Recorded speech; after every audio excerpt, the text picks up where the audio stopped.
Hello, everyone. I'm Wesley, And I'm Danielle. and thank you for joining us as we document and share our personal journey towards financial independence and retire early and explore new travel destinations as we move abroad. So the quest continues to find a new home abroad. Last year, you may recall that we traveled to Ghana, and in the coming weeks, we will be traveling to South Africa. So in this video, we will be sharing a list of things we did to prepare for our trip to South Africa. But before we dive in, please hit the subscribe button and notification bell to check out our next video. So beginning at the top of our list is connecting with a reputable travel agent. For us, it was not so hard because we found the real South Africa in our YouTube channel searching, and they've been a great help in setting up our trip.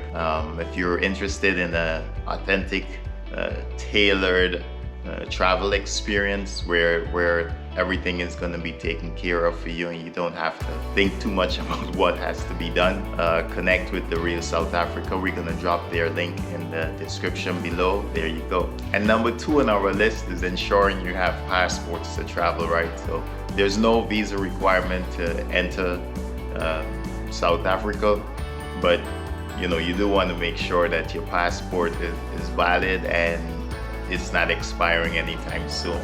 And a tip there, if you're traveling with children, ensure that you check their passports too, because their passports expire Every a lot 5 sooner. years. Yes, every 5 years. And number 3 on the list, you definitely want to stay abreast of the country's COVID entry requirements, or testing requirements. You do have to walk with proof of a negative COVID test done within 72 hours. And for children, if your child is over 6 years or older, they do need a COVID test. Below, they do not need. If your child is less than 5 years of age, they do not require a negative COVID testing. Number 4 on the list is traveling with kids.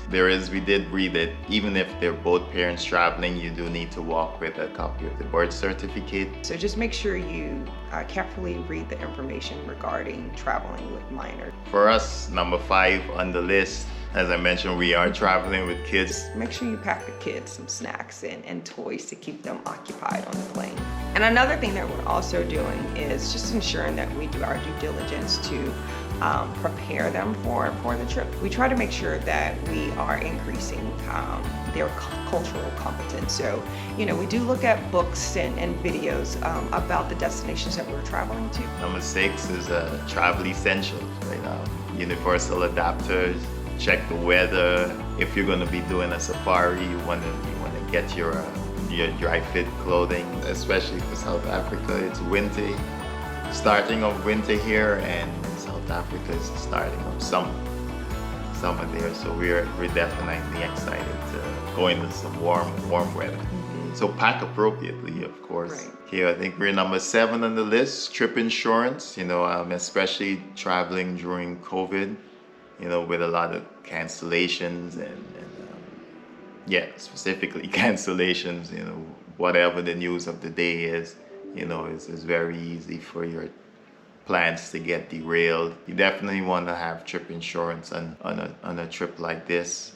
Number 8 on the list is communications, right?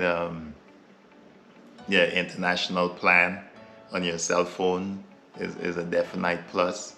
And I believe the preferred mode of communication, I would say, on your cell phone there is WhatsApp, right? Everyone uses it there, and so if you want to communicate there and communicate with folks in the US, if you're traveling from the US, WhatsApp is a good communication app to use. All right, number 9 on the list is download the app for the local news, right? That just makes sense, so you can be up to date in what's going on in country before you get there and while you are there. So situational awareness is extremely important. Very true. Number 10 is complete your what is that? There's a health screening form. Our travel agent actually provided it to us beforehand, and so we just took a moment to complete that in advance. Number 13 on the list, you definitely want to stay abreast of the COVID measures that are in place, right? Like mask wearing, the curfew, the local curfews there, Traveling for an extended period of time, you may want to consider putting in an order to have your mail stopped at your home. And so it's very simple. You can go online and you can actually set this up there. But we're in holiday season and folks may have packages piling up while they're away, or just mail piling up. This was like more personal item for us, but it worked out really great. Yeah. So yeah, we finally invested in some luggage cubes, and so pack your luggage efficiently. And so Yeah. I'm not sure why we didn't do this sooner. Print copies of your test results. You definitely want to have a couple extra copies, and depends on your airlines, they'll allow you to with Delta, they allow you to upload the results directly into the Fly Ready system for authentication and tracking, so you don't have to have that hard copy when you're checking in. But definitely when you arrive in South Africa, you're gonna need a couple copies of your COVID test results, negative COVID test results. All right, so that brings us to the end of our travel preparation list. Hopefully it's helpful to someone out there, even if it's one person.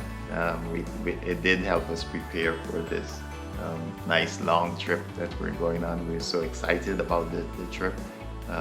Certainly do look forward to the vlogging, the information and the videos that we're gonna drop coming weeks about our trip. It should be great. Do remember to hit the like button. It don't take much, it's free. Wesley and Danielle out.